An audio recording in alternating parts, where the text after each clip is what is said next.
Bueno, hoy vamos a ver un nuevo tema de la materia eh, que corresponde al diagrama de fases. ¿Sí?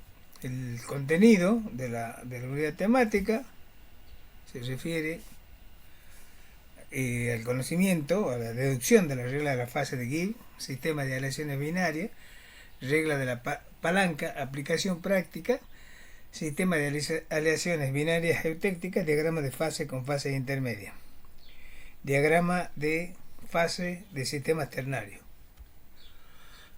¿Cuáles son los objetivos fundamentales? Son lo básico es comprender las distintas fases que presentan las aleaciones y sus propiedades físicas y la resolución de problemas por aplicación de la regla de la palanca.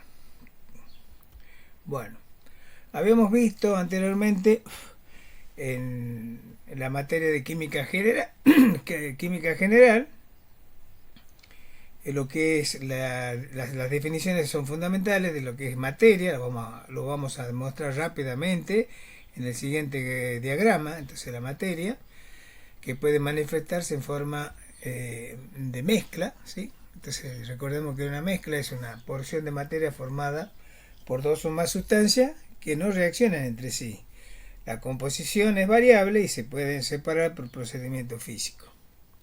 Y tenemos como materia también aquellas sustancias que son puras, que no pueden separarse en otras más sencillas por procedimiento físico y tienen una composición y propiedades que son constantes. Las mezclas pueden ser, o pueden formar, mejor dicho, sistemas que son homogéneos y heterogéneos. Los heterogéneos a simple vista se pueden determinar sus componentes, más precisamente están formados por distintas fases, ¿sí? En cambio, las homogéneas no se pueden distinguir los componentes, sí, con el microscopio aparentando ser una sustancia pura, ¿sí? O sea, pueden estar en el mismo sistema, el sistema homogéneo, presente más de un componente que forman una sola fase. Un ejemplo sería, por ejemplo, de cada uno, por ejemplo, arena y agua, es un sistema heterogéneo en el que se puede diferenciar perfectamente la fase acuosa y la fase acuosa, que es la fase líquida, y la fase sólida compuesta por arena. Y en el caso de las homogéneas tenemos las disoluciones, como ya vimos, agua salada, vino, etc. En el caso de las heterogéneas y las disoluciones, ¿cómo se pueden separar? En las heterogéneas pueden separarse por procesos físicos, como sea la decantación, filtración, y en el caso de las disoluciones, apelando a los métodos de destilación, cristalización, calentamiento a sequedad. De esa manera van a dar lugar a las sustancias de la cual provienen, o sea, las sustancias puras. Las sustancias puras a su vez pueden ser, como ya vimos, pueden ser compuestos, ¿sí? Y sustancias simples, que están formadas directamente por el elemento en sí, y los compuestos por una combinación adecuada de esos elementos. Entonces, estos compuestos por procedimientos físicos, por ejemplo, como decomposición térmica o electrólisis, se transforman y dan lugar a otras sustancias que son más simples.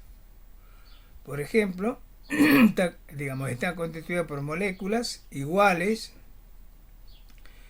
formadas por dos o más átomos de distinta clase. Las sustancias simples no pueden descomponerse en otras, por procedimiento no se pueden descomponer en otros más simples. Por ejemplo, están constituidos por moléculas iguales formadas por uno o varios átomos de la misma clase. En este caso son de distinta clase.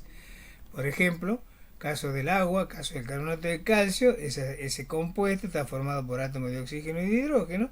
En el caso del carbonato, ustedes ven que tiene una composición de calcio, carbono y oxígeno. En el caso, por ejemplo, de sustancias simples, tenemos una sola molécula, una especie de átomo que es el oxígeno, y así otros como el nitrógeno, el hidrógeno. Antes de entrar en temas, debemos recordar qué es lo que es un sistema. Un sistema es una porción aislada de materia en un recipiente, ¿no es cierto?, que puede ser real o imaginario. Dentro de ese sistema podemos, como decíamos hace rato, diferenciar una o más fases. Entonces, ¿qué es una fase? Una fase es un sistema material homogéneo en lo que respecta a la composición química y estructura física, y físicamente separable del resto del sistema a través de una superficie límite definida que le llamamos interfase. Por ejemplo, en el caso de un sistema líquido como lo es el aceite y el agua, vemos que es un sistema, en este caso es un sistema heterogéneo formado por dos fases. Una fase, la fase acuosa, ¿no es cierto? Y la otra fase que está por encima de la fase acuosa sería la oleosa, que sería la del aceite. Entonces, de esa manera, según el número de fases que podamos observar en el sistema, vamos a tener un sistema homogéneo formado por una sola fase y un sistema heterogéneo formado por varias fases. Así cada fase, ¿no es cierto?, puede estar formada, como decimos, por constituyentes. Constituyentes es cualquier especie química, ya sea ion o molécula, que está presente en una fase o constituye por sí mismo una fase. A su vez, el componente no es lo mismo que constituyente, digamos, pero si bien es un constituyente de un sistema químicamente independiente.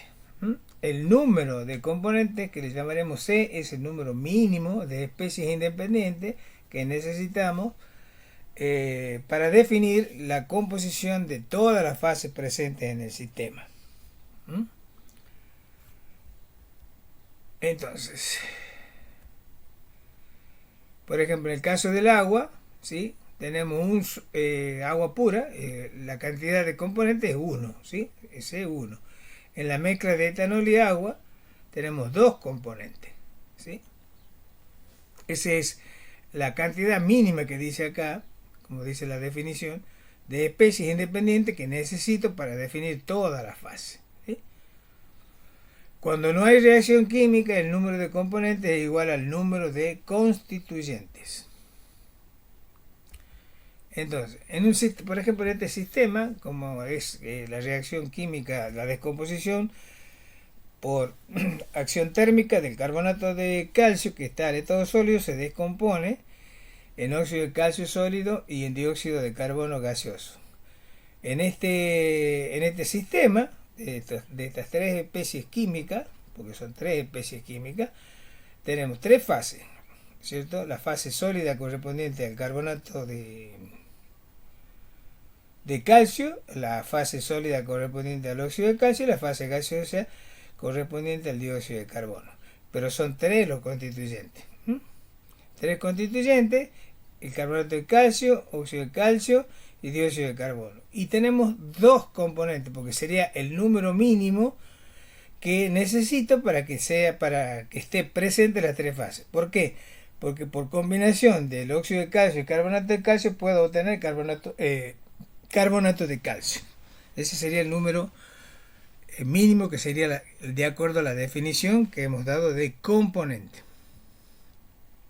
O sea, es un caso en el que podemos observar, ¿sí? Tenemos, si bien hay tres constituyentes, pero llamamos componentes a aquellos que por sí solo pueden formar todos los constituyentes y aseguran la presencia de todas las fases. En este caso, carbonato de calcio sólido, óxido de calcio sólido y dióxido de carbono gaseoso.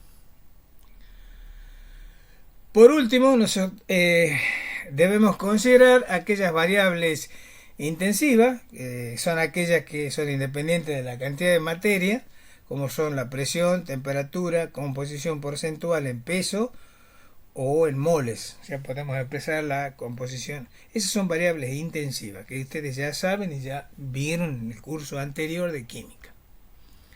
Entonces, ese conjunto de digamos, de conceptos, de definiciones, o sea, componente, que le llamamos con la letra C, fase, que le llamamos con la letra griega phi, y las variables, ¿sí? Variable intensiva, ¿sí?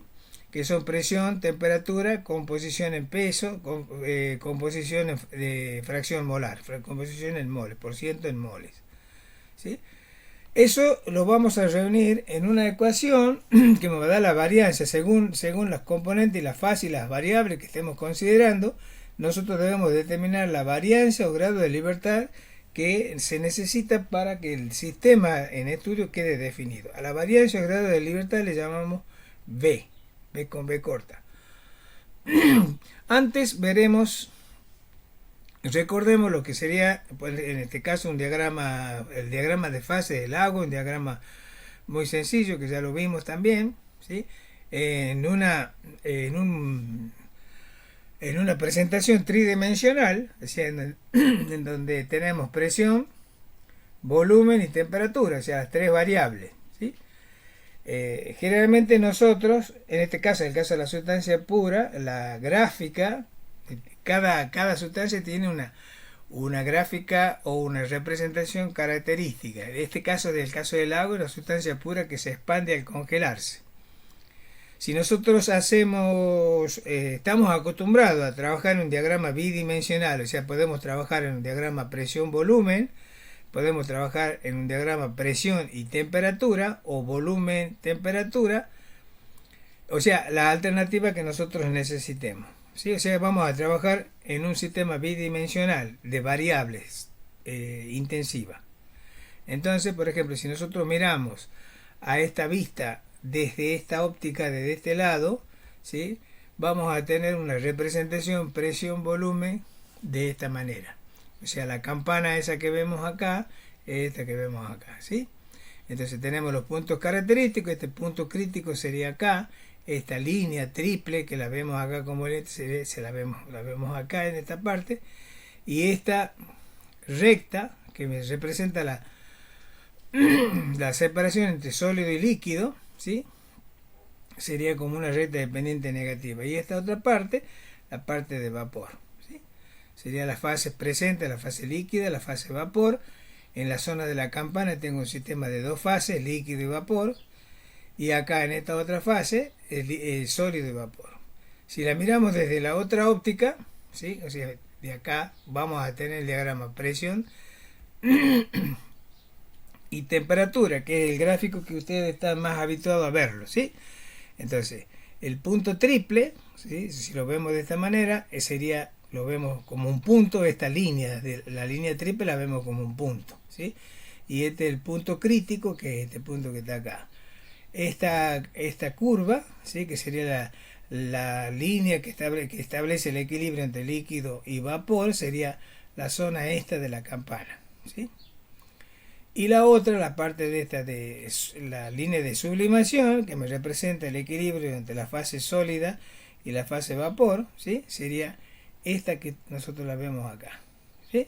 Y el punto triple donde coexisten las tres fases. Y esta línea de punto la indicamos que es característica de aquellas sustancias que se expanden al congelarse. En el caso del dióxido de carbono, esta recta tiene pendiente positiva, así como acá tiene una pendiente negativa.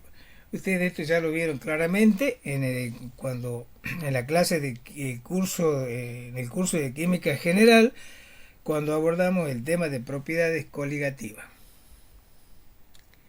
Bueno, y acá estamos haciendo cómo sería el detalle, cómo sería la vista, ¿sí? Esa sería la línea triple, acá se lo ve como un punto.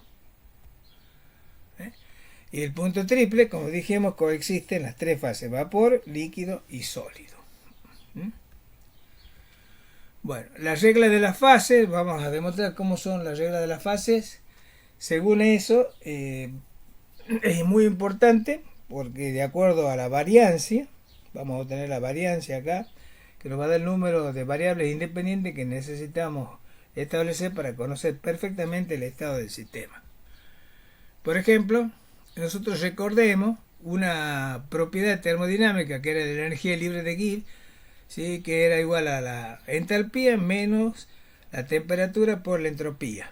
¿Sí? Eso es la expresión matemática de la energía libre de Gibbs, que era una función termodinámica que la utilizamos para establecer los criterios de espontaneidad o no espontaneidad y equilibrio en que se puede encontrar un sistema o digamos la espontaneidad o no de un determinado proceso.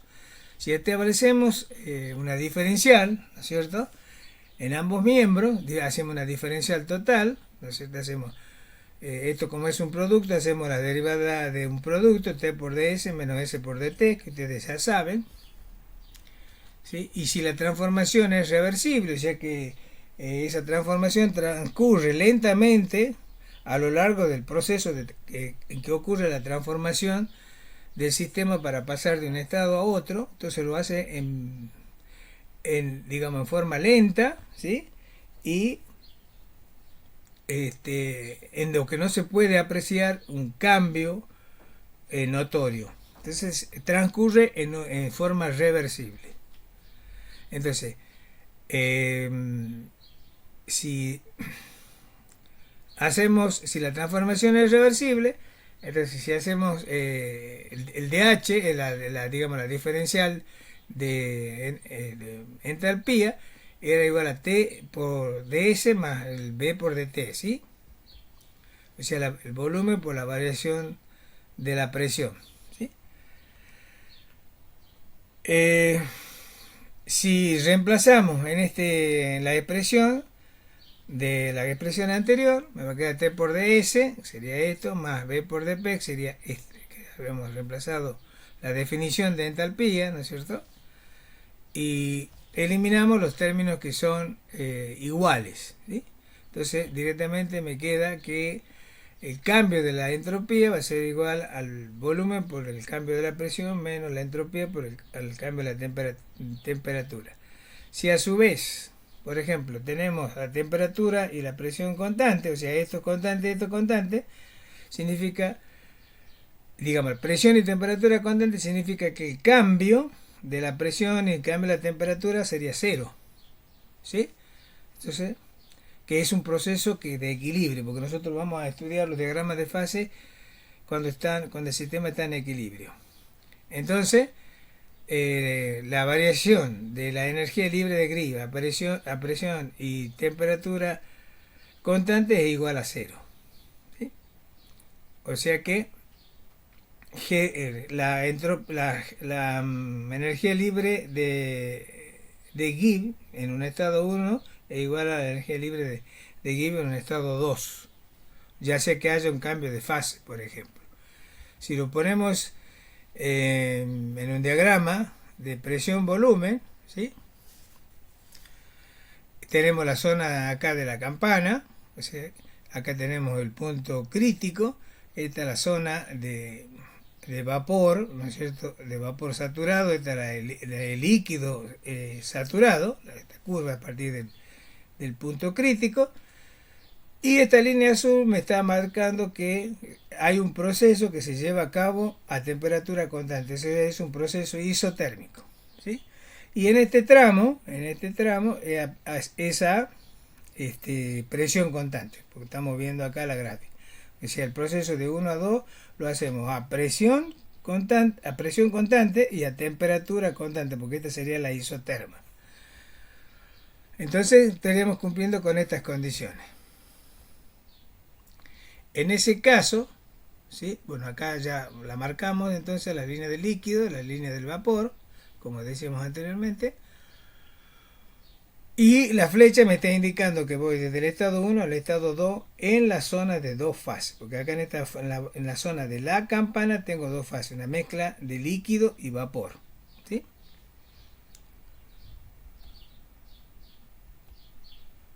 Bueno, si nosotros vemos cómo sería la propiedad, o sea, la energía libre de Gibbs en este punto tengo mezcla de líquido y vapor, entonces sería la masa del líquido más, la llamamos con G minúscula del líquido, a la energía libre de Gibbs específica, en este caso porque estamos expresando en forma de masa, o sea, sería la energía por unidad de masa. Esa sería la parte del líquido, ¿sí? Y también tengo vapor, ¿sí? O sea, la masa correspondiente al vapor, la masa del vapor por la energía libre de Gibbs específica de la fase vapor. En el punto 2, ¿no es cierto? Cuando paso al punto 2, ¿qué va a ocurrir? Voy a tener una parte del líquido, ¿sí? Que ya no está más como líquido, sino que pasó, nos vamos ya acercando a la fase de vapor. O sea que hay una parte que ya no tengo más líquido, sino que se pasó a fase de vapor, es una diferencial de vapor. Entonces en ese punto voy a tener lo mismo, ¿sí? Nada más que restada esa cantidad diferencial que vamos pasando a vapor, porque cada vez que vamos yendo hacia la derecha, vamos enriqueciéndonos en vapor y empobreciéndonos en líquido, ¿sí?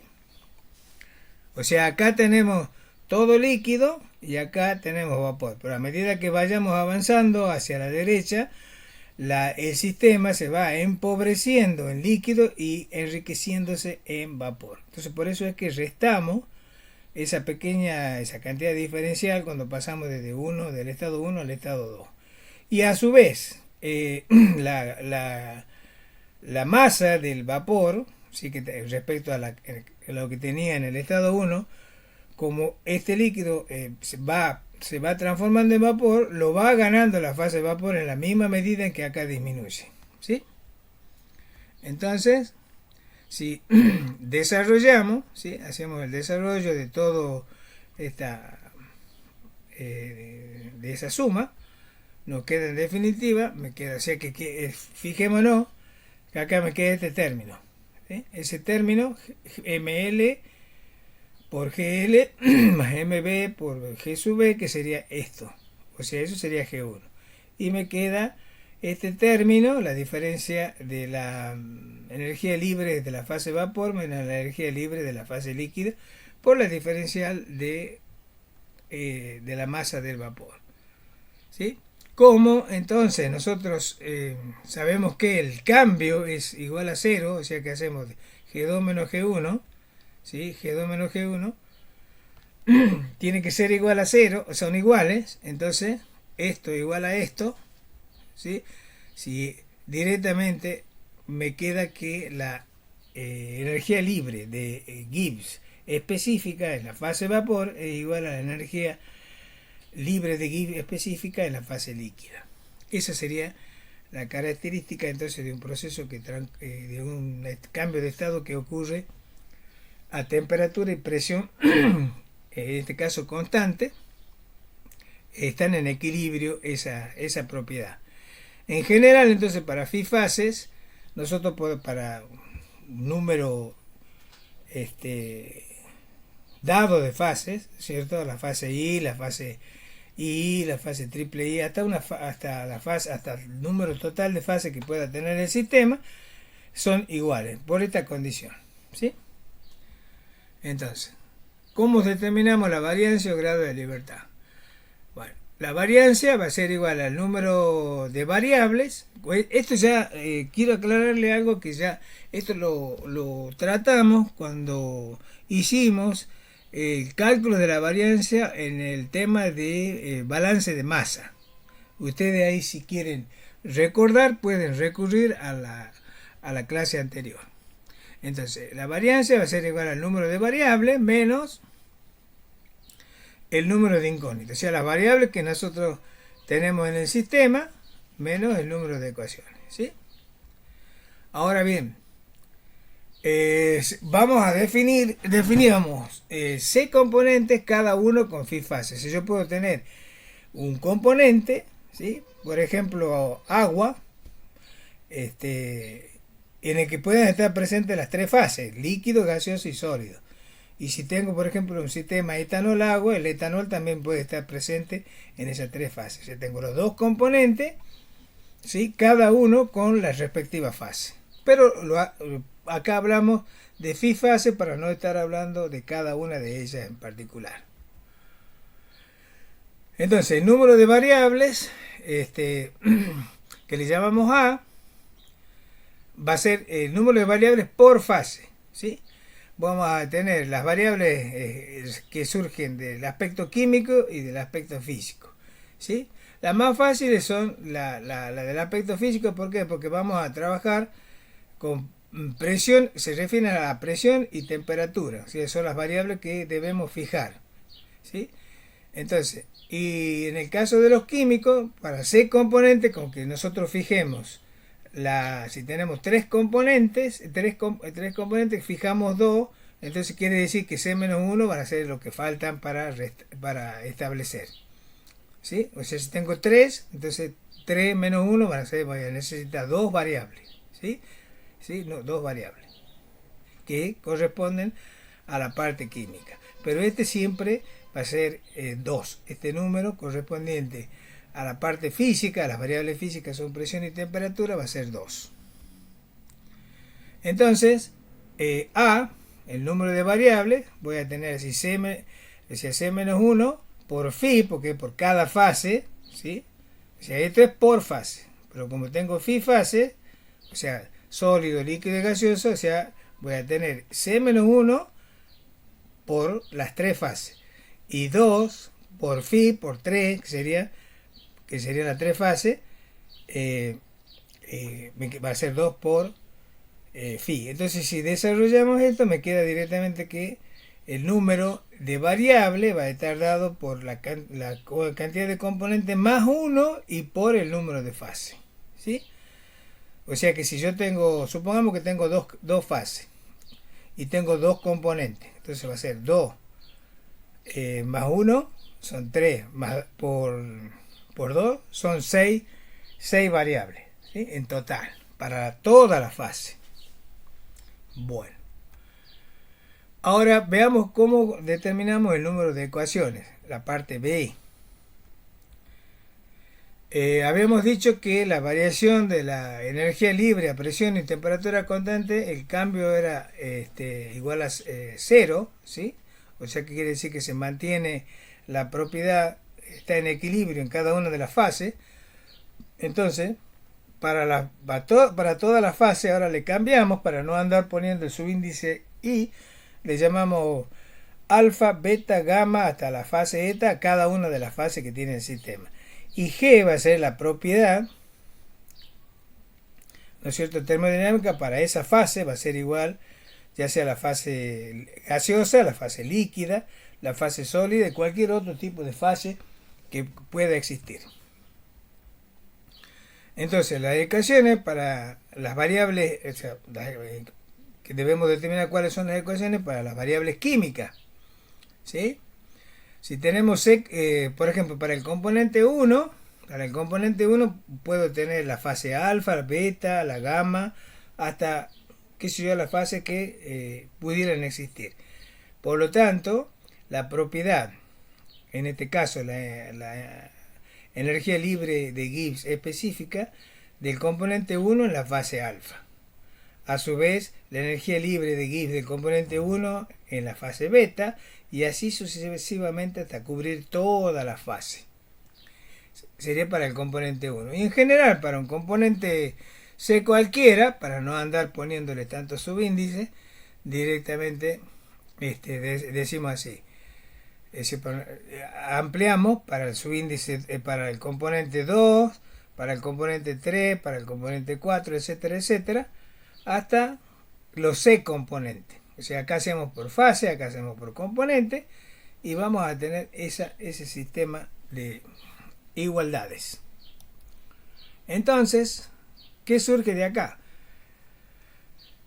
Que el número de variables químicas va a ser, por cada tenemos C componente, y por cada componente debemos establecer phi menos 1. Si tengo tres fases, ¿no es cierto? Con que entonces 3 menos 1, o sea que necesito 2 por multiplicado por los por los dos componentes, ¿sí?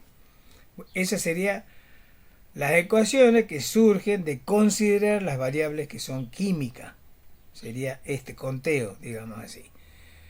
Y las ecuaciones para las variables físicas, recordemos que tenemos presión y temperatura, ¿sí? La presión, ¿no es cierto? Tanto para la fase alfa, beta, gamma, hasta para la fase eta. Y lo mismo la temperatura para la fase alfa, beta, gamma, etcétera, etcétera. Entonces, ¿qué vamos a tener acá? Vamos a tener phi menos 1 por 2, porque son dos variables, presión y temperatura, ¿correcto? Entonces, vamos a tener la número de ecuaciones B, va a ser igual a la de las variables que es química más la variable física. Tenemos que hacer la suma. Si hacemos la suma, ¿sí?, de ambas, bueno, acá la ponemos acá abajo. Esta sería la parte de la parte química, phi menos 1 por C, y esta sería la correspondiente a la parte física. Si sumamos, esto sería B. Y ahora entonces, la variancia que era A menos B, ¿sí? Recordemos que A, como habíamos puesto anteriormente, si reemplazamos el valor de A que estaba en la transparencia anterior y le restamos menos B, que sería esto, obtenemos esta es la regla de la fase. La regla de la fase o variancia me dice que es igual a C más 2 menos phi. O sea, va a ser el número de componentes más 2, que serían las variables, que corresponde a la presión y temperatura, ¿sí?, menos el número de fase, ¿sí? La tercera variable acá sería la composición. Entonces, como nosotros vamos a tener como dato la composición, entonces nos queda digamos, como para jugar en todo el proceso, o sea, la presión y la temperatura, de las cuales las dos pueden ser que sean variables, o puede ser que una de ellas sea constante o que las dos sean constantes, ¿correcto? Bueno, entonces según eso, ¿no es cierto?, vamos a tener la regla de la fase, pero esta es la expresión definitiva. O sea, eso me está dando el número, la variancia o grado de libertad. ¿Qué es lo que significa? Es el número de variables intensivas que se deben modificar, que se pueden, mejor dicho, no que se deben, que se pueden modificar independientemente sin que cambie el número de fases en equilibrio, ¿sí? O sea, de allí surge, porque toda la deducción la hicimos con la fase en equilibrio. Recordemos que son fases que están en equilibrio. O sea, ¿qué significa que están en equilibrio? Que el cambio de energía libre entre una y otra fase es cero, ¿sí? Entonces, ese número de variables que se pueden modificar sin cambiar el número de fases corresponde a los grados de libertad o variancia. También, ¿cómo lo podemos entender? Lo podemos entender, que tal vez sería lo más comprensible, a que como el número de variables intensivas que se deben especificar, ¿sí?, para que el resto de las variables queden definidas. Y fijar el estado termodinámico del sistema. O sea, el número necesario, ¿no es cierto?, suficiente para que el resto de las que se deben establecer, para que las otras variables ya queden definidas. Entonces la regla de la fase de Gibbs me queda así: C más 2 menos phi. En algunos libros ustedes la van a ver con la letra F, correspondiente a digamos, a la inicial de la palabra en inglés, significa freedom, pero nosotros vamos a usar la letra B corta. Como regla mnemotécnica, porque a veces los alumnos no se acuerdan cómo es esto, entonces yo pongo la C es más 2, la D de 2 viene de C más D, ¿no es cierto? C es digamos, el número 2, la letra con que inicia el 2 es D, entonces C más 2 más D igual a phi más B, que sería la parte literal, sería la parte de la fase de la letra en este caso una letra griega y una letra, ¿no es cierto?, como la que nosotros usamos para comunicarnos, ¿sí? Entonces tenemos la parte literal y la parte, digamos, numérica. Es una regla, nada más que para que no se olvide. Y ambos están sumados. No necesariamente ustedes la tienen que aprender así, la pueden aprender así como se la dedució, se la dedujo. Entonces, si P y T o P o T son constantes, ¿sí? O sea, aquí el do este son para la presión y temperatura susceptible de variarse. O sea, habíamos supuesto que las dos se pueden variar, ¿sí? Entonces, si una de ellas es constante, ya sea presión o temperatura es constante, ese do ya se transforma en uno. O sea, C más 1 menos phi, ¿sí? Ahora, si P y T son constantes, estas ya están especificadas estas variables físicas. Acá fíjese, ya no la consideramos como variable, ya están especificadas. Entonces en lugar de 2 ya pasa a ser 0. Entonces me va a quedar igual a C menos phi. ¿Está claro? Bueno. Entonces, el diagrama, por ejemplo, para el caso de el diagrama de una sustancia pura como es el agua, si tengo un componente, ¿sí? Tengo un componente, entonces sería 1 más 2 sería 3, entonces me queda 3 menos phi. O sea que la variancia va a estar en función del número de fase, nada más. Entonces el diagrama de fase para el agua que ustedes conocen, bueno, acá tenemos un esquema que tenemos los tres estados. Al estado vapor, el estado sólido que es el hielo y el estado líquido, ¿no es cierto?, del agua. Pero en un diagrama como acabamos de ver, fíjense, tenemos las zonas características, las zonas que están coloreadas, en este caso celeste, blanco y beige.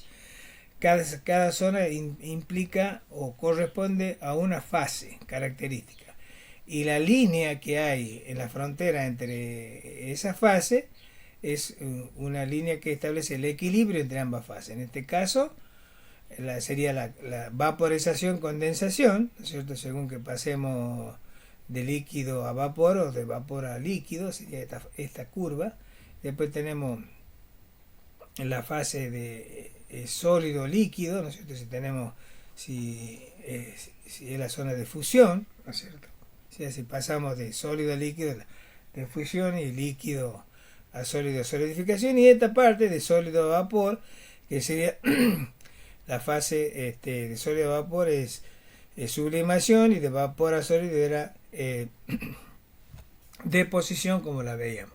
Este era el punto triple, ¿no es cierto?, del caso del agua que está en este valor, 0,06 atmósfera y 0,01 grados centígrados, ¿correcto? Y recordemos, en este punto, ¿no es cierto?, a la presión de una atmósfera tenemos el punto de fusión normal, que es del agua, que es 0 grados, y el punto de ebullición normal del agua, que es 100 grados. Entonces acá tenemos distintos puntos en los que podemos aplicar la ley o la regla de la fase de el punto A, en el punto B, en el punto C, en el D y en el D. Entonces vamos a determinar la regla de la fase. Por ejemplo, en las regiones dice A, C y E, o sea, acá tengo una fase, acá tengo una fase y E tengo una fase. O sea, que quiere decir que phi es igual a 1. Entonces si reemplazo 3 menos 1, me va a quedar bueno, me queda igual a 2. O sea que la variancia en ese es 2. Ese es el número de variables intensivas que es necesario especificar para que no haya, para asegurar la presencia de todas las fases, ¿sí? En el caso de los puntos, acá en la línea, en este punto B, el punto B, en el D y en el F, ¿no es cierto? ¿Qué pasa? Voy a tener dos fases que están en equilibrio, ¿sí? Entonces me va a quedar 3 menos 2 y la variancia es 1, ¿sí? Ese sería el número de variables intensivas que se deben especificar. Y en el punto triple, ¿sí?, en el punto que en el que coexisten las tres fases, ¿sí?, a ver si la tengo puesta, sí está puesta, en el punto triple, o sea, PT, tengo tres fases, entonces me queda, es el punto invariante. Ese ya es un punto fijo, ya queda establecido, no se puede modificar. no hace falta establecer ninguna variable porque es un punto conocido. Bueno, cuando tenemos una sola fase, entonces el sistema, en el caso anterior, una sola fase, volvamos un poquito, una sola fase, ¿sí? Phi igual a 1, ¿sí? El sistema tiene 2 grados de libertad. Estas variables son temperatura y presión, ya que la composición ya ha quedado definida por tratarse de sistema de un componente. Tener 2 grados de libertad significa que la temperatura y la presión pueden variarse independientemente sin que se modifique el número de fases, en esa zona. Acá está la explicación. Entonces, cuando tenemos ahora 2 fases, solo tenemos 1 grado de libertad. De manera que la temperatura y presión no son independientes. Podemos considerar a T como función de P o viceversa, ¿sí? Esta funcionalidad entonces se representa en un diagrama de presión versus temperatura como una curva, ¿sí? Que de ahí es la que veíamos recién. En la diapositiva las representamos las curvas correspondientes a los equilibrios sólido-líquido, sólido-gas y líquido-gas, que serían las líneas, esas líneas que me separan 2 fases contiguas, ¿sí? Esa sería la zona de donde hay 2 fases. Y por último, cuando tenemos 3 fases, no tenemos ningún grado de libertad. La temperatura y la presión a la que las 3 fases coexisten en equilibrio ya están determinadas. Este punto se denomina punto triple y un punto invariante se llama. El punto de ebullición, como dijimos, es la temperatura a la cual la presión de vapor de un líquido es igual a la presión externa, siempre hablamos de la presión externa. Y el caso del punto de ebullición normal para el agua, digamos, lo tomamos siempre a la presión normal, es de una atmósfera, que es lo que establece la IUPAC a tomar como presión normal, ¿sí? De una atmósfera. En esas condiciones la temperatura de ebullición del agua hemos visto que es 100 grados. Y el punto de fusión también lo hacemos con referencia a la presión normal de una atmósfera, sería la temperatura a la cual hay un equilibrio entre el sólido y el líquido. Y el punto crítico, el que está en la cresta de la campana, arriba, es la temperatura por encima de la cual no se puede licuar ningún gas. O sea, no se puede distinguir un líquido de un gas, ¿sí? Y no se puede licuar ningún gas, o sea, pasar al estado líquido por simple compresión. Cuando en un sistema que está en equilibrio se alteran las fases, el equilibrio se pierde, porque acordémonos que establecimos de que el equilibrio se establecía entre las fases que están en equilibrio, ya sea sólido líquido, líquido gas o gas sólido o sólido líquido. Siempre hay un equilibrio entre esas fases. Entonces el sistema va a evolucionar de una forma tal que neutralice o que abata esa acción perturbadora del equilibrio. Así, en un proceso, por ejemplo, de enfriamiento, se producirá una expulsión de energía fuera del sistema. Y en un calentamiento del sistema se absorberá energía. Entonces vamos a ver ahora el sistema de un componente. Bueno, como lo veíamos acá, en este caso observamos que sería para el dióxido de carbono, puesto que tenemos esta curva correspondiente al equilibrio entre sólido y líquido tiene una pendiente positiva, entonces es un líquido que se contrae distinto al caso del agua. Se contrae. Bueno, la zona de una fase ocupa una región, ya dijimos, la zona de una fase ocupa, esta sería la región. En las líneas hay coexistencia de 2 fases y en el punto de unión de las líneas hay la coexistencia de 3 fases. Con eso ya lo dijimos. Entonces, si sistemas de un componente, pues supongamos un componente un dado A, las variables independientes, me queda presión y temperatura, ¿sí? En un sistema binario, o sea, tengo 2 componentes, las variables independientes que yo debo acá en el caso de un componente no hace falta la composición. ¿Por qué? Porque es un componente puro. ¿Cuál sería la composición de A? Y bueno, sería del 100%. En el caso que tenga dos componentes, o sea A y B, yo debo establecer las variables independientes van a ser presión y temperatura, y si establezco la composición de B, por diferencia queda establecida la composición de A, que es lo que decíamos hace rato. De acuerdo a la cantidad de componentes que tenía, o sea, hacíamos C menos 1, ¿se acuerdan? La suma. Entonces, si tengo tres componentes, tengo A, B y C, me basta.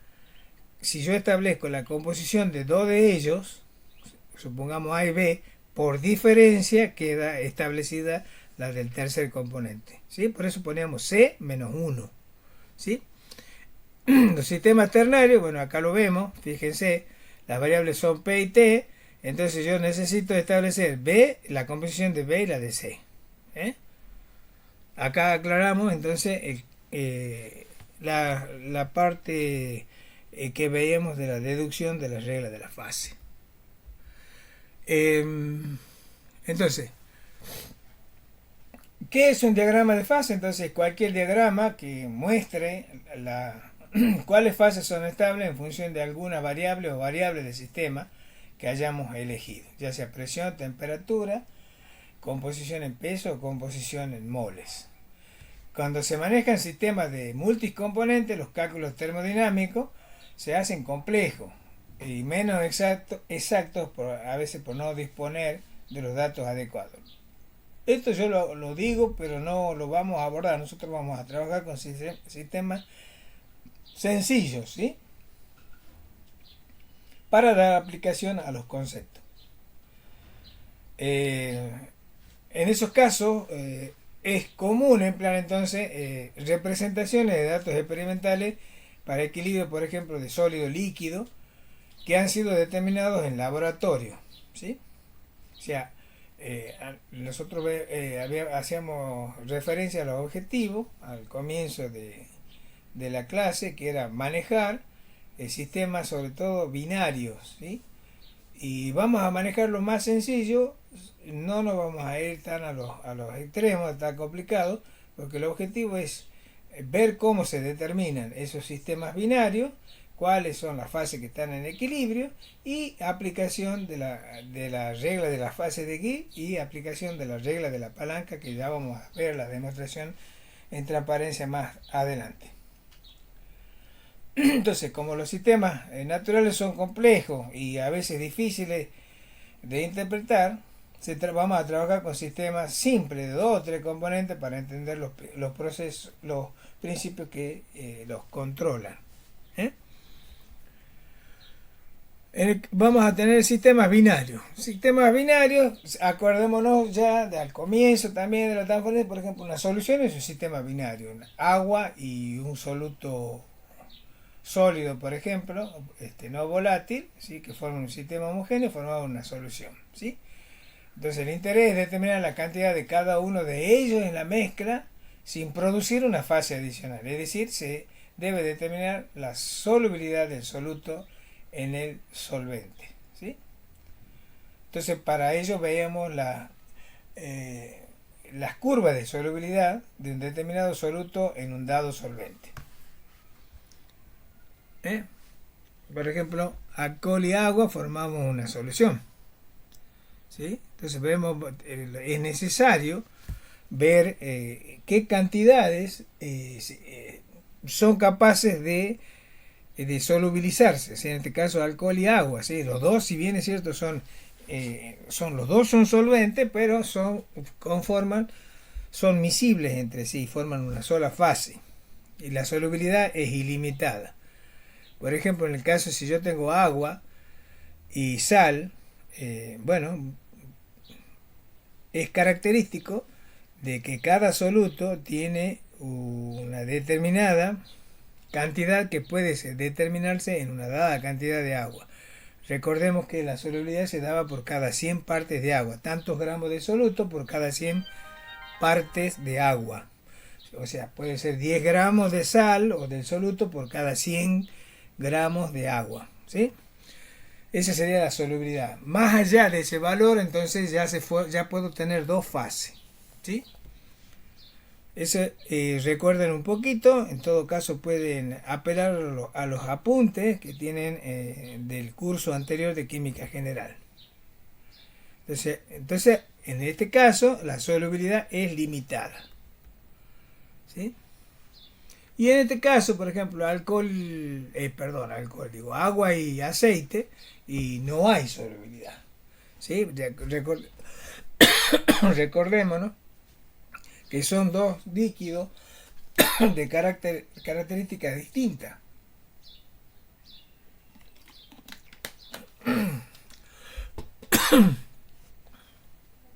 Si uno es un líquido polar, el agua, y el aceite es un líquido no polar, entonces no son solubles. Generalmente, una regla de solubilidad me dice que los compuestos que son parecidos pueden ser solubles, o sea, lo similar disuelve a lo similar. Ese sería un axioma que nosotros usamos para ver si son miscibles o son solubles los componentes de la mezcla que queremos formar. Son prácticamente insolubles. Entonces tenemos gráficas como la del siguiente tipo que me dan la solubilidad, o sea, la composición. Fíjese que acá tenemos azúcar y agua. La composición del azúcar aumenta hacia a la derecha y el agua aumenta hacia la izquierda en función de la temperatura. Y esta curva me va a estar dando el límite.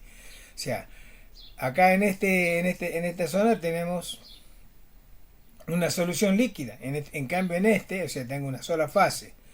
Y en este otro tengo dos fases, la solución y el azúcar sólido. O sea, por ejemplo, si yo estoy acá, 80, si estoy acá, por ejemplo, o acá en 50, o acá, vamos a poner para que no sea 50, tengo 40 de azúcar y 60 de agua. Y si estoy a 20 grados, ¿sí? ¿Sí? Supongamos, ahí, tengo una sola fase, es la fase líquida. ¿Sí? Hagamos de cuenta que el agua sería el café o el desayuno o el té que tomamos diariamente, lo tomamos, bueno, no está a 20 grados, pongámosle que esté más o menos aproximadamente 30 grados con que lo tomamos, ¿no es cierto? Y tenemos esta proporción, ¿sí? Evidentemente tenemos menos, ¿no es cierto? Porque no le vamos a poner tanta azúcar, ¿sí? Estamos en esta zona. Pero si le ponemos un poquito más, 70 de azúcar y 30 de agua, ¿no es cierto? Fijémonos acá, este sería el límite de solubilidad, ¿sí? A esa temperatura. Cuando yo caliento, o sea, acá está en este punto tengo dos fases que van a estar en equilibrio, ¿sí? Pero cuando yo caliento ya disuelvo aquello que está sólido. Acá en esta parte tengo líquido y sólido. Pero cuando si estoy acá, si sigo esta gráfica así, en forma de composición constante, aumento la temperatura, ¿sí? Ya la disuelvo, ya forma una sola fase. Bueno, de la misma manera puedo hacer el análisis al revés. Si estoy a temperatura constante, digamos, a medida que yo disminuyo la concentración, en este caso ya sea del azúcar o aumente la concentración del agua, voy a pasar a la fase líquida. O sea que si yo acá tengo, por ejemplo, tengo una zona de dos fases, de líquido y azúcar sólido, para yo pasar a esta fase a temperatura constante, ¿qué tendré que hacer? Agregar agua, ¿no es cierto? Entonces, si yo agrego agua, estoy aumentando la composición del agua. O sea, supongamos que esté acá en un 20% de agua y un 80% de azúcar, ¿sí? Si yo quiero pasar a la fase líquida, tengo que agregar agua, o sea, tengo que diluir. Entonces, le agrego más agua y entonces ya voy a estar en la zona del líquido. ¿Está claro entonces la interpretación o cómo se trabaja con el diagrama? Bueno, ahí está. Y lo mismo acá. Por ejemplo, si yo tengo acá una solución sólida, ¿sí? Esto es lo que ya vamos, nos vamos entrando un poquito en el tema, que es lo que nos interesa en el caso de las aleaciones. Acá el límite de solubilidad entre zinc y cobre es lo mismo, ¿sí? La misma interpretación. ¿Mm? Entonces, y tengo una sola fase que es eh, digamos, la solución sólida, una sola fase, y acá tengo dos fases, la solución sólida y cobre y zinc. Fíjese que aumento, o sea, por ejemplo acá tengo cobre y en este lado, digamos, fíjese que está graficado acá el porcentaje de zinc. Hemos llegado hasta 50 nada más, puedo hacerlo hasta 100, ¿no es cierto? Bueno, si estoy en este punto, ¿sí? Significa que tengo 40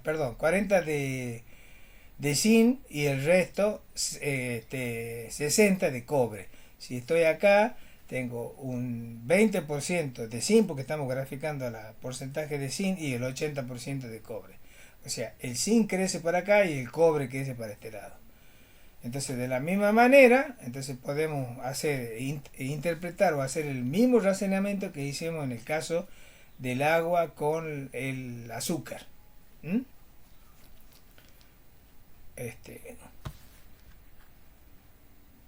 La solubilidad entonces es la cantidad del material que se va a disolver en un segundo material sin crear una segunda fase.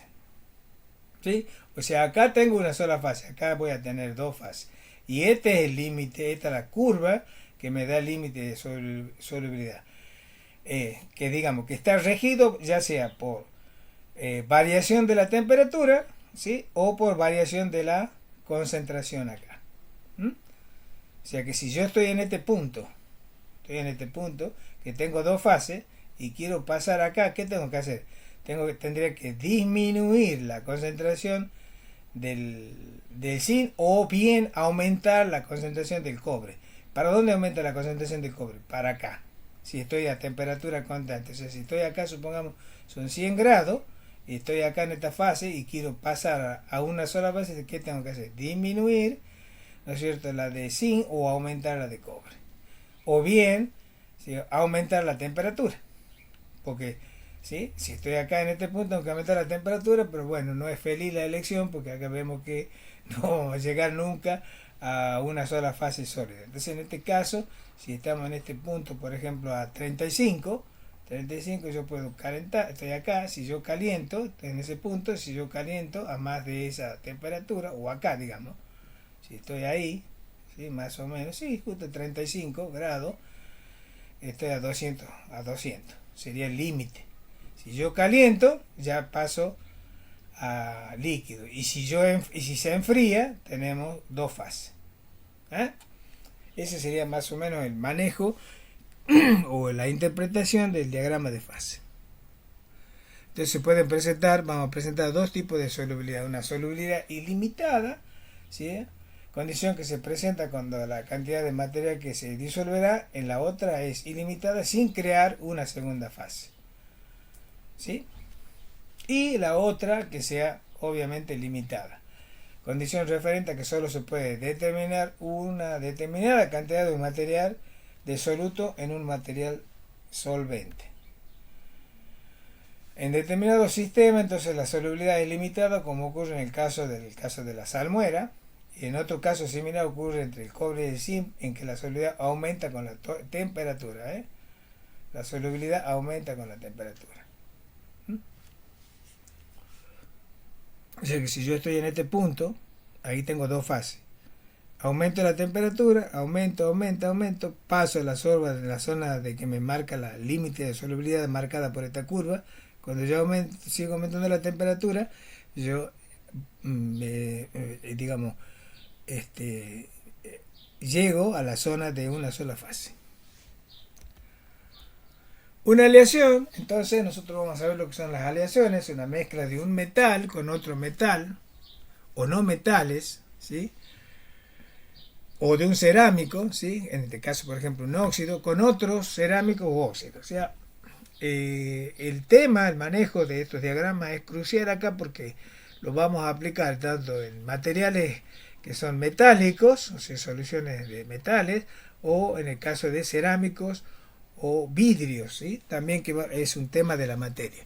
Entonces, y llamamos los componentes los elementos que forman la aleación. Supongamos tenemos el acero que contiene hierro y carbono, ¿sí? La constitución de una aleación, ¿cómo la vamos a describir? Vamos a describir, bueno, como decíamos recién, ya sea por las fases que están presentes, la composición de cada fase, ¿sí? Ya sea que esté en peso, ¿sí? Acá está repetido, el número de componentes y la fracción, ya sea en peso o en mole, que es lo mismo, que se me debe haber escapado estos dos renglones. O sea que debemos tener la fase presente, la fracción en peso, la fracción ya sea en mole o en peso de cada componente y el número de componentes, ¿sí? Recordemos que la fracción en peso, por ejemplo, la fracción en peso de A, ¿sí? Va a ser el peso de A sobre el peso total de los componentes multiplicado por 100. Y si tratábamos en mole, que le llamamos con la letra X, ¿sí? Va a ser en moles de A con respecto a la suma total del número total de moles de todos los componentes. Entonces, la constitución de la aleación va a afectar a las propiedades de los componentes individuales. ¿Mm? O sea, esa composición, ¿no es cierto?, puede ser alterada por un tratamiento térmico o termomecánico. Entonces, eso va a cambiar la constitución y por lo tanto las propiedades, ya sea eléctricas o mecánicas, ¿sí? Y también el tamaño de la fase, ya sea que esté, o sea, puede estar la composición, la medida de los granos, que es en nanómetros, micrómetros o en milímetros. Y la forma de la fase, que puede ser en forma tipo esférica, tipo bastón, tipo placa. O sea, todo eso va a depender de la composición y del tratamiento térmico o termomecánico que se le dé a esa aleación, ¿sí? Según ese tratamiento, voy a tener un tamaño, digamos, del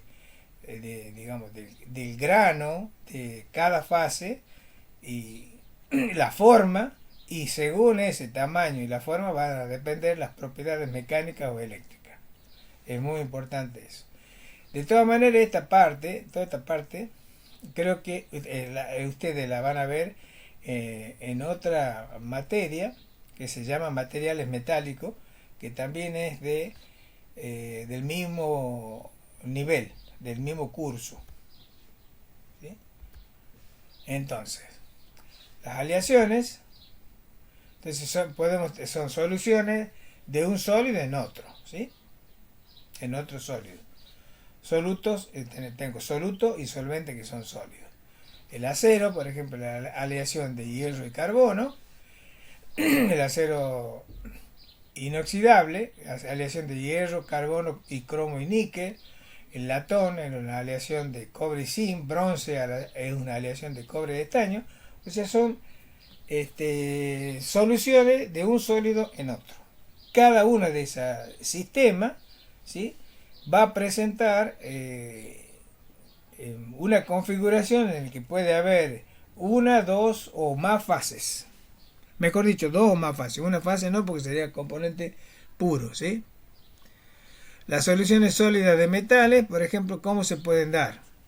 Es decir, supongamos cada una de estas esferitas, estamos modelando o representando uno de los componentes. Entonces, la aleación en este caso tenemos sustitucional. Por ejemplo, que acá las esferitas de color negro están sustituyendo átomos del otro componente de la aleación, en este caso que está el color rosado, ¿sí? Los átomos de soluto se encuentran en algunos de los puntos reticulares del solvente, ¿sí? En este caso el soluto sería la parte, la de menor proporción, ¿no es cierto? En este caso la esfera de color negro. Y la distribución, por supuesto, es al azar. Entonces la estructura cristalina y tamaño de la estructura electrónica son semejantes. Fíjense que el tamaño de la esferita y la estructura son semejantes. Hablamos de soluciones sólidas sustitucionales. Y acá, por ejemplo, en este caso, vamos a tener de manera intersticial, ¿sí? Se forma una solución sólida intersticial, pero que si bien las formas son esféricas, pero el tamaño es distinto, ¿eh? El átomo de soluto es lo bastante más pequeño para ocupar espacios abiertos entre los átomos que son adyacentes del solvente, ¿no es cierto? En este caso, por supuesto que, como ven, las propiedades de cada una de estas configuraciones son distintas. ¿Mm? Después tenemos soluciones sólidas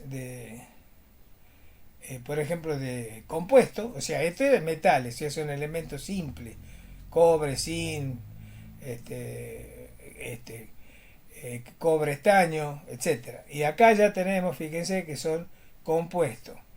Tengo el óxido de magnesio, acá tengo, por ejemplo, tengo oxígeno, tengo níquel, ¿eh?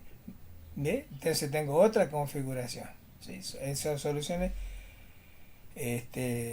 sólidas de compuestos hasta que lleguemos, por ejemplo, a ver algunos cerámicos. Entonces debe haber iones de carga de igual carga sustitucional, ¿sí? Iones en tamaño y valencia similares, ya son iones de que, por ejemplo, en este caso, fíjense, el magnesio y el hierro tienen la misma carga y más o menos el radio son más o menos similares, de 0,66 y 0,74 Armstrong, ¿sí? Entonces, según esto tenemos bueno, las reglas que queremos ver, bueno, todavía no están. Bueno, fijémonos acá como una aleación de níquel y cobre, ¿sí? Cómo están disponibles, están dispuestas, ¿sí? En forma intersticial, y acá, fíjense cómo están dispuestas. Entonces eso, la forma en cómo se disponga de acuerdo al tratamiento térmico que se le dé, van a depender las propiedades físicas, las propiedades químicas y mecánicas, eléctricas de esa aleación. ¿Sí? Acá están bien mezcladas, fíjense en ese recuadro. Eso en detalle, en realidad es más para la parte química que para la parte que compete a un ingeniero mecánico, ¿sí? El ingeniero mecánico le compete algo más macroscópico que microscópico, ¿sí? Pero sin embargo algo vamos este, a mencionar para que tengan una breve, una pequeña noción del tema que estamos tratando. El cobre y el níquel líquidos son totalmente solubles entre sí, ¿sí? Y entonces las aleaciones sólidas de cobre y níquel tienen solubilidad total y los átomos pueden ocupar aleatorios, ¿sí?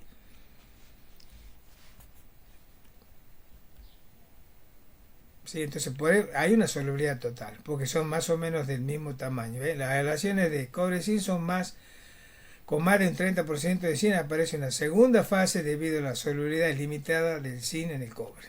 Ya cuando veamos los diagramas característicos vamos a entrar en detalle en lo que estamos hablando.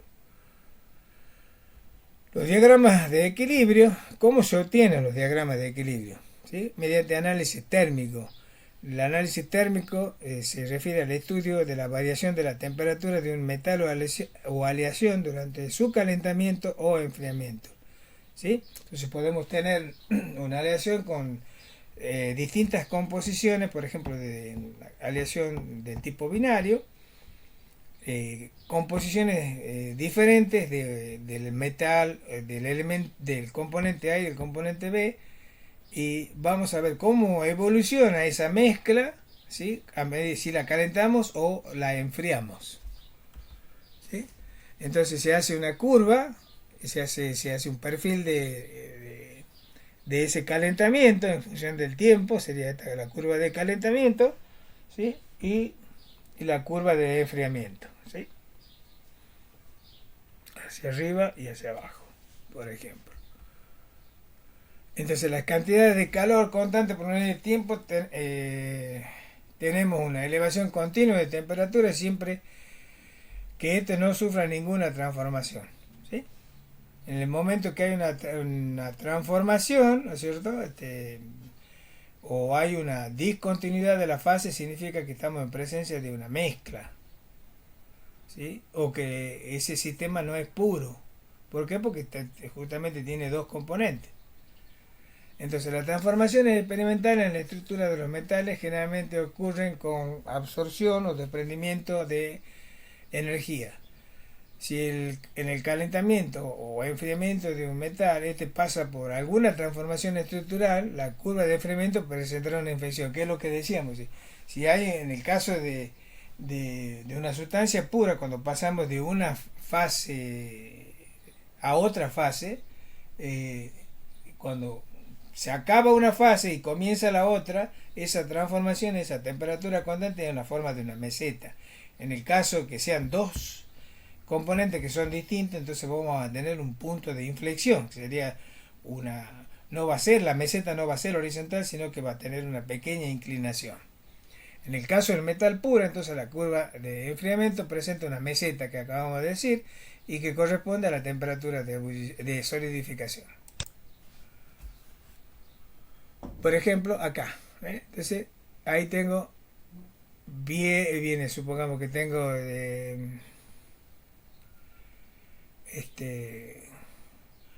a medida que yo disminuyo la temperatura, supongamos que está el estado líquido, empieza a disminuir la temperatura con el tiempo, ¿sí?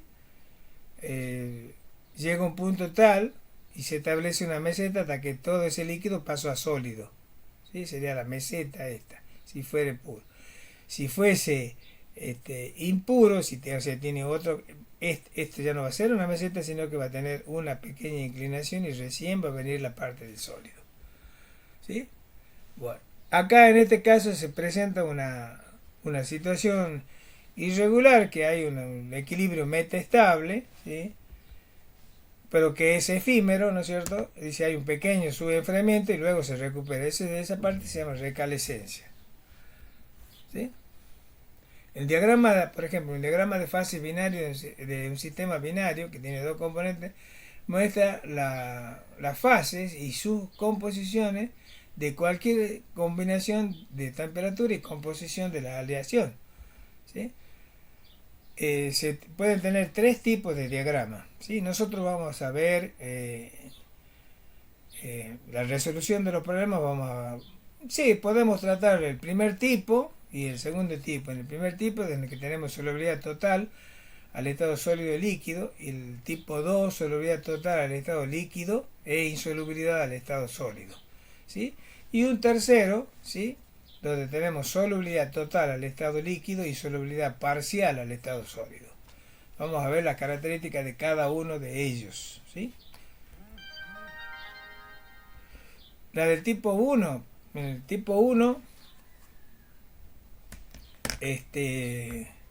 previamente veremos la regla de Hume-Rothery, que por ejemplo, para obtener una solución sólida con solubilidad total al estado sólido y líquido, se deben cumplir algunas reglas o podemos prever qué tipo, si tenemos una aleación con metales que cumplen con estas reglas, vamos a tener una solubilidad del tipo total al estado sólido o líquido. Entonces, la diferencia entre los radios atómicos debe ser inferior al 15%, ¿sí? O sea que no puede diferir el tamaño de uno con respecto al otro de más de un 15%. Si se cumple esto, vamos a tener solubilidad total al estado sólido y líquido. ¿Qué otra regla? En cuanto a la electronegatividad, ¿sí? Que era, acuérdense lo que era la electronegatividad, era la capacidad de un átomo para atraer un electrón. Tiene que ser similares, ¿sí? Si son muy diferentes, van a diferir de una manera significativa. Entonces, se pueden formar compuestos, como cuando se combina sodio y cloro para formar cloruro de sodio, entonces ya se forman compuestos. Entonces, si cumple con esto, que el radio es menor y que la electronegatividad son similares, vamos cumpliendo esas reglas. Además, los dos metales deben poseer la misma estructura cristalina, o sea que por eso estamos haciendo una similar con similar. Entonces, Si voy a poner en contacto para formar una mezcla dos componentes que tienen las mismas características, entonces va a haber una solubilidad total, como en el caso, por ejemplo, de alcohol y agua, porque son dos líquidos que son polares, ¿no es cierto? El alcohol y el agua son polares, son más o menos, tienen las mismas propiedades, entonces van a formar una solubilidad total. Acá en este caso es lo mismo. ¿Eh? Si no se cumplen una o más de las reglas de Hume-Rotary, solo es posible obtener una solución parcial. ¿Sí? Entonces, los diagramas característicos son sencillos en estos casos, ¿sí? Y son similares como en el caso de alcohol y agua, o etanol agua. No obstante, esas condiciones no son, las condiciones de Hume-Rotary no son necesariamente suficientes para que dos metales tengan solubilidad ilimitada. No son suficientes, se debe requerir algunas otras más. Un comportamiento similar se observa en ciertos compuestos, incluyendo en los cerámicos y, como dijimos anteriormente, en un sistema líquido como sería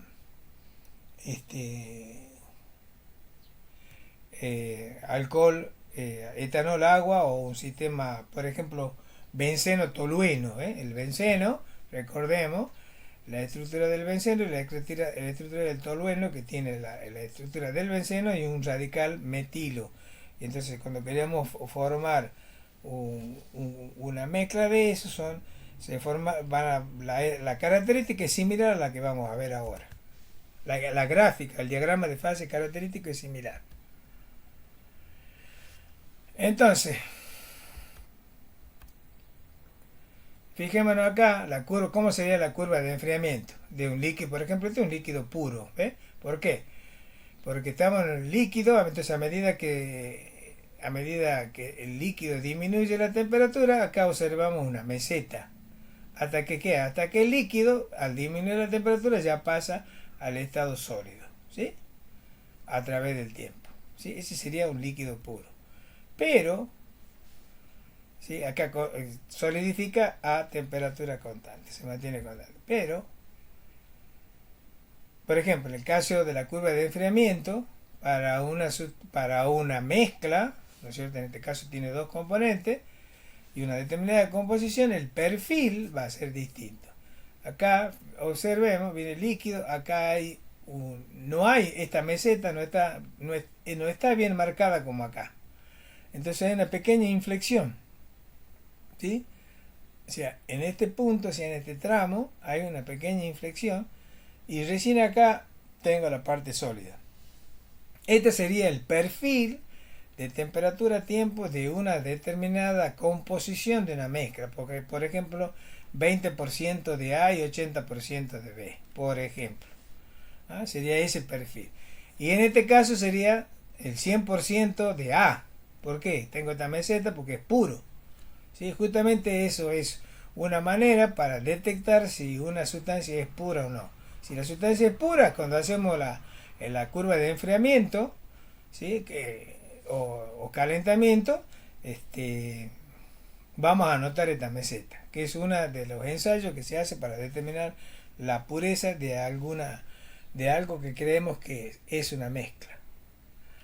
A la diferencia de en el caso anterior, el líquido y el sólido coexisten a una temperatura constante, así acá, ¿ves? En cambio acá no. La coexistencia del equilibrio está en una temperatura variable, en un rango dado de composición. Ya vamos a ver con más detalle cómo es.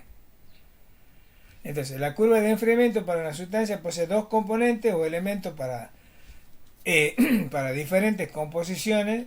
El elemento puro tiene mayor temperatura de fusión que el elemento B. Por ejemplo, si no necesariamente es una regla eso. Los procesos de cambio de fase pueden ser lentos, a veces ocurre por difusión. Fijémonos acá, por ejemplo, tengo el elemento A puro, o sea, tengo 0%, tengo 0, bueno, acá lo que vamos poniendo parece ser que vamos poniendo el B puro, porque acá en este punto tengo B puro y acá tengo digamos, 0 de B y 100 de A.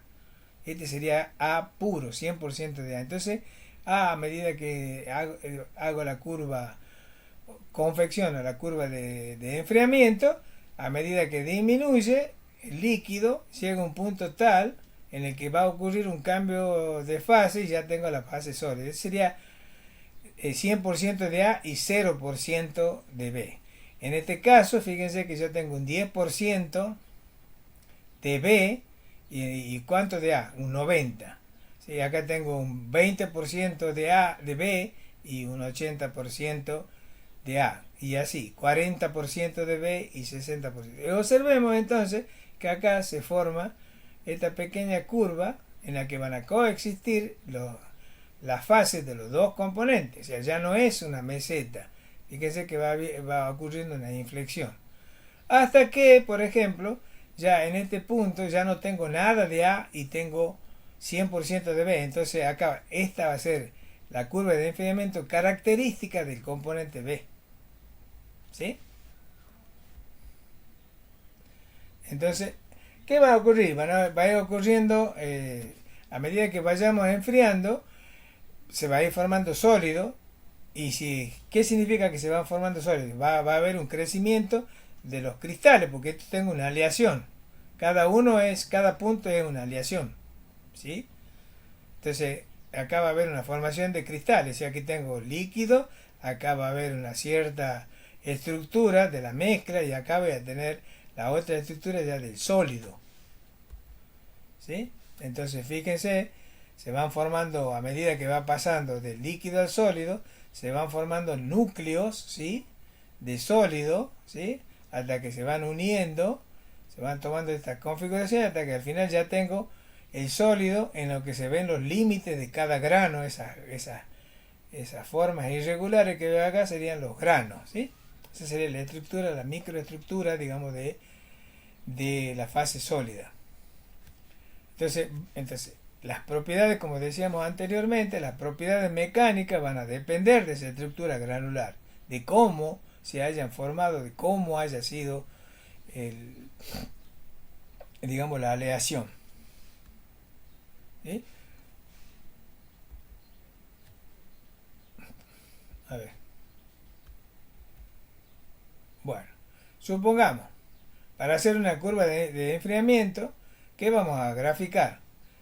Vamos a graficar esta que sería la curva de enfriamiento, la temperatura en función del tiempo, y esta cómo evoluciona, a medida que enfriamos, y cómo es con respecto a la composición de cada una de las mezclas. ¿Sí? Bueno, por ejemplo, si tengo en este punto, me dice que tengo 100% de B. ¿Sí? O sea que B crece para acá. Acá tengo con la flechita, crece B. Acá tengo el 100% de B y 0% de A. Y en este punto tengo el 100% de A y el 0% de B. O sea, A crece hacia acá, B crece hacia la izquierda. Entonces en este punto tengo B puro y nada de A. Puedo tener... ¿Qué pasa si ahora hago eso para construir la mezcla, ¿no es cierto? O sea, mejor dicho, no la mezcla, sino el diagrama de fase. Entonces veamos así punto por punto. Fíjese que al ser B puro, ese sería el punto en 1080 más o menos, sería el punto de fusión del componente B puro. Y en este caso, en el perfil siguiente, yo voy a tener un 20% de A y un 80% de B. ¿Sí? 20% de A y 80% de B. Entonces observemos que ya acá no tengo una meseta así horizontal, sino que ya tengo una pequeña inflexión acá. ¿Sí?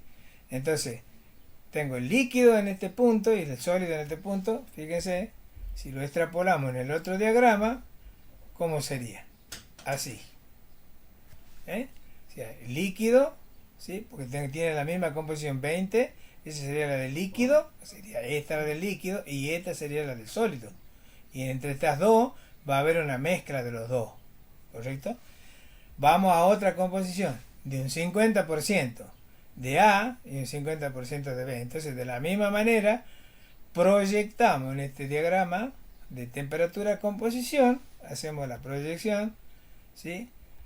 Para esa composición en el diagrama de 50% y 50%, y fíjense, o sea, hasta aquí tengo líquido, ¿sí? Una fase, acá tengo una zona de dos fases, ¿sí? De los dos componentes, y acá en ese 2 ya tengo todo sólido, empieza el sólido, ya la última burbuja o el primer cristal de sólido, y acá tengo todo sólido. Entonces fíjense que se van formando esos pares de puntos. De la misma manera, para la otra composición del 80%, lo hacemos un poquito más rápido y vemos así. Y al final, la última que correspondería, una similar a esta, pero el 100% de A. En ese caso tengo el 100% de A, voy a tener un punto sobre, digamos, el eje de las temperaturas, ¿sí? O sea que observemos, si nosotros unimos esos, ¿ves? La línea de los líquidos, unimos a esa líquido, líquido, líquido, líquido, así, y la otra del sólido, entonces vemos que tenemos un sistema acá líquido, acá sólido, y en el medio dos fases en equilibrio, el líquido y el sólido. Ese sería el cómo se construye. Tenemos la curva de enfriamiento y cómo se va, qué es lo que se hace en forma experimental para confeccionar o para determinar los gráficos de cada una de las aleaciones, y que se las hace en escala, y con eso es lo que vamos a utilizar para resolver los problemas. Entonces sería así: sería el líquido, sería el sólido, sería en el medio líquido y sólido, y este sería, digamos, en un diagrama tridimensional, ¿cómo sería? ¿Sí? ¿Cómo sería mirándolo de distintos ángulos? Si lo miramos, vemos cómo se va formando, ¿sí? Cómo se va formando, ¿eh? Si lo vemos así como está acá, vemos cada una de esas gráficas, así, ahí, ahí, así serían estas gráficas. Y de la otra vista, mirándolo de temperatura, composición, veríamos esta forma de uso, ¿no es cierto? Bueno, y sería, ahí está, la flecha me está indicando cómo veríamos nosotros la gráfica de temperatura, composición. Por supuesto que estos gráficos, como decíamos, los obtenemos en forma experimental y lo obtenemos a presión constante. O sea, ¿qué quiere decir? Que de las dos variables que teníamos para aplicar la regla de la fase, que era temperatura y presión, hemos fijado presión. ¿Qué quiere decir? Que entonces ese 2 que teníamos de la regla de la fase se va a transformar en 1. ¿Sí? O sea que la regla de la fase me decía B igual a los componentes más 1 menos phi. ¿Sí? Bueno, y acá lo vemos. Ya vamos a terminar. Vamos a terminar la primera parte porque este tema es un poquito largo. Vamos a ver acá cómo se hace realmente acá. Vamos a hacer una aleación de plata. Fíjense acá tenemos cómo se hace para preparar la mezcla, y se la pone en un molde y para ser sometida al enfriamiento. Entonces, acá tenemos la plata pura, ¿no es cierto? Y después las distintas aleaciones, cómo vamos, y el oro puro, ¿sí? Cómo vamos obteniendo. Fíjense las características del oro, ¿sí? Es 1,74 amto, y la de la plata 1,65, ¿sí? Tienen más o menos el mismo tamaño del átomo, ¿sí?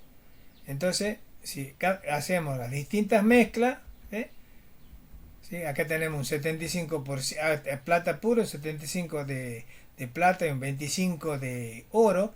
Acá al revés, 25 de plata y 75 de oro, y acá tenemos puro. Bueno, y así hasta que unimos. Esa sería la gráfica. Seguimos más, ya con esto lo terminamos. Ya está en la forma fija. Este sería ver cómo se obtiene, ¿sí? Lo que ya vimos en forma detallada, temperatura, tiempo, para el caso de cobre-níquel, ¿sí? Sería el caso particular de cobre-níquel, ¿sí? ¿Cómo sería? Entonces, si extrapolamos, observemos, sería el puro, ¿sí? Después, la otra composición del 20% de níquel y 80% de cobre, sería esa.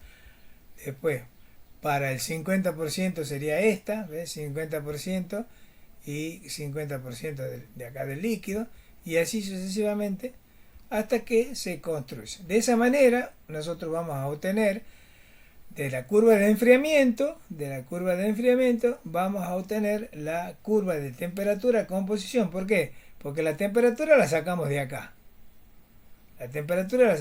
Y la composición es por la que hemos preparado para ir obteniendo la gráfica. Hemos preparado una mezcla específica de cada uno de los componentes para ir obteniendo cada uno, todos y cada... Bueno, no todos, porque aquí hay infinitos puntos, ¿no es cierto? Pero acá digamos, la tendencia, ¿no es cierto?, de la disposición de los puntos hacen que nosotros podamos dibujar esta curva, que sería la curva del líquido, y esta es la curva del sólido. ¿Sí?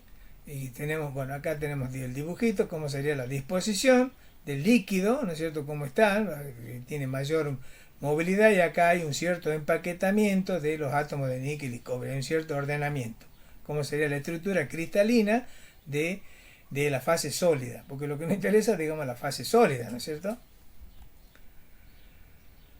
Bueno, y ahora viene que sería la aplicación de la regla de la fase, que vamos a dejar en este punto, porque ya se nos hace más extenso. Para la próxima clase, mientras tanto, yo voy minimizando la pantalla para ir escapando del recurso de la presentación de la clase. Bueno, nos vemos en la próxima clase y muchas gracias por la atención.